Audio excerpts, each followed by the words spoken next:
Hello guys. This was supposed to come out last Friday. I don't know what happened, but it is what it is. So you're getting two today. so for this one and next one, we're talking about the Terrifier movies.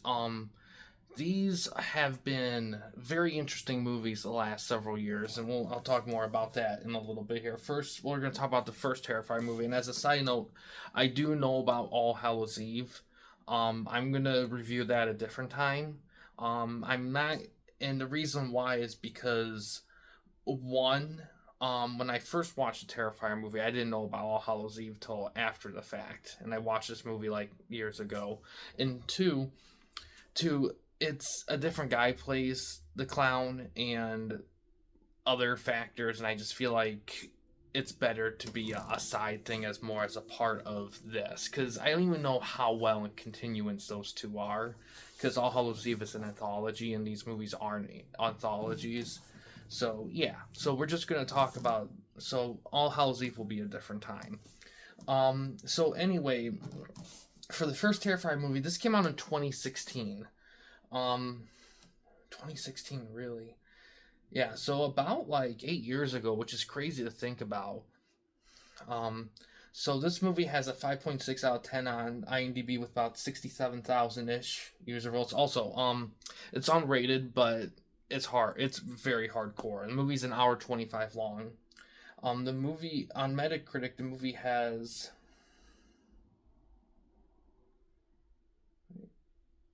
Does it have a Metacritic rating? Oh, okay. It doesn't have a Metacritic rating, funny enough.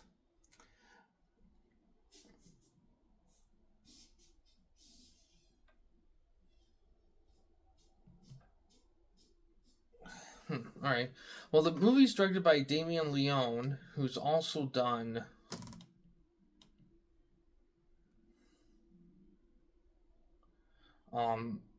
Terrifier 2.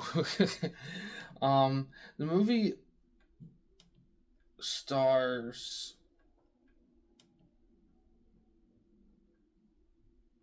David Howard Thornton, who plays the clown.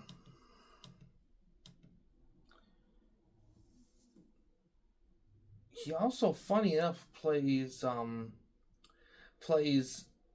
in a special night series on maybe YouTube or something, Nightwing Escalation, the Joker, which is I did not know about. I saw a clip of it. I think. Well, I saw a clip of it a day ago, actually. Now that I think about it, and yeah, that was that was an interesting thing.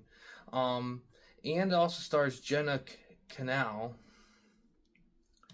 who also was in Renfield.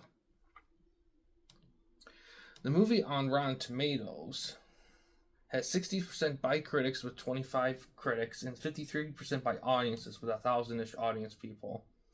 The critics' consensus is all about the splashy kills. Terrifier artfully introduces unpredictable massacre or mime art, yet fails to carve an entertaining story worthy of his wrath. The movie is available for streaming. You can stream it on Amazon Prime, Fubo, Peacock, Vudu, Tubi TV, Pluto TV, Plex, Freevee, Xumo, and Prime Video with ads. It is in cinema. It's in cinemas right now somewhere. The movie is available to rent and buy on Apple TV, Microsoft Store, and Amazon. And the movie was released on DVD in 2018. So, what is this movie about? Well, pretty much it's a typical horror thing. You know, you got the clown, you got a couple girls, and main character. You know, it's main character stuff. I mean, it's a pretty standard horror movie affair. So here's the thing about this movie, and here's the thing.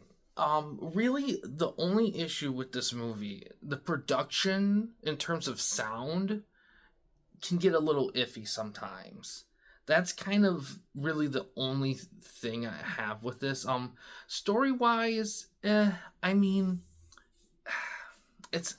I don't want to give away spoilers for this, because I do think it's definitely a watch, especially if you're gonna watch Terrifier 2 and 3. But I do. It caught me off guard a little bit during the movie what they decide to do with characters. I don't know how I feel about it. I think overall it was worth it, but I don't know. It's because it's my personal taste on stuff, but it either way it is what it is with something like this. Really the highlights art. Art the Clown. He is everything that you think of when you think of a horror icon. Like this character, he's gonna join the ranks of Michael Myers, Jason Voorhees, Freddy Krueger, Pinhead, um, Jigsaw. I mean, the list goes on. I mean, he's with them now, pretty much, and that's great. It's been a long time, a very long time since we had a horror icon. I mean, what throws it off is the fact that because here's the thing, I would consider him a horror icon of the 20s, but he's really not because he's been around in the 2010s too a little bit, but not. But the problem for some reason is just that it's really something that came from word of mouth until it finally like exploded with Terrifier 2, which we'll talk about in the next video. But as for this film itself, it's pretty gnarly and it's a fun watch. But here's a couple things. One, it is very very hard R. Like this, when you think of all the hardcore horror movies in the 80s, this is right in line with them. So if you're not prepared for that, then you might be thrown off by it a little bit. But if you are, you're gonna have a hell of a lot of fun. Everything else, the other elements, it's handled pretty well. This is definitely an independently made movie, but you feel that in the best ways. But outside of a couple little things, like I said, sometimes the sound's a little uneven, the sound quality's a little uneven. But man, there are just moments where you're just like, man, this is A grade material. But it kind of bounced a little bit about that. But is it a bad movie? I don't think so at all. I think it's a really solid movie. But yeah, really sound. Production itself is okay, but once you see Terrifier 2, and I assume probably Terrifier 3 when I get a chance to see it, you're gonna see it ramped up a lot. And it makes this one production stuff a little bit more on a noticeable side. Now, acting wise, it's serviceable enough. The guy who plays Art the Clown is the top tier right there. He literally is probably one of the scariest clowns of all time. And I say that because I think what makes him stand out so much, and it's funny, stands out, is not so much what he does or even what he says or what he doesn't say, is how you know what he's saying and thinking without words. You know. And I think that's the great thing about him, is that he gets away like he talks and jokes a lot, but he doesn't. And that really sells it really good. It's just there's so much commitment. Like you don't see anyone else but Art the Clown there. It's not like you don't see the actor, you see Art the Clown. And I think that's what makes it sell so well with it. Like like I said, it's online with like the Krueger and all those guys. But yeah, overall though, it's really fun movie.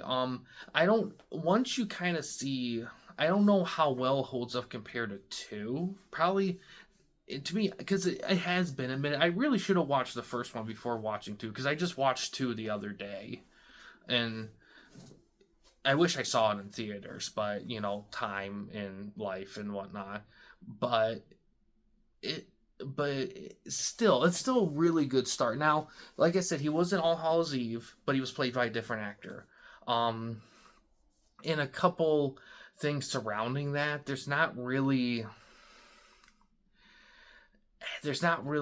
It's just kind of a slow build over time. It's kind of shocking to me that it took this long for this character to fully take off like he did, because you think after that one, but I think that Terrifier in this movie kind of traveled by word of mouth, and it took a few years before people finally got the hang of it.